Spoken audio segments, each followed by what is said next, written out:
ಯಾರ್ ಹೆತ್ತ ಮಗನೋ ನಮಗಾಗಿ ಬಂದನು.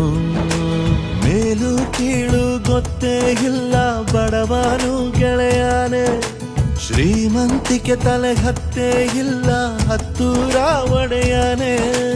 ನಿನ್ನ ಹೆಸರು ನಿಂದೇ ಬೆವರು, ತಾನು ಬೆಳೆದು ತನ್ನವರನ್ನು ಬೆಳೆಸೋ ಗುಣ. ನೇರ ನುಡಿಗೆ ಸತ್ಯದೆಡೆಗೆ ಮಾಡಿದ ಪ್ರಮಾಣ. ನಿಂತ ನೋಡು ಯಜಮಾನ, ನಿಂತ ನೋಡು ಯಜಮಾನ. ಯಾರೇ ಬಂದರು ಎದುರ್ಯಾರೇ ನಿಂತರು, ಪ್ರೀತಿ ಹಂಚುವ ಯಜಮಾನ.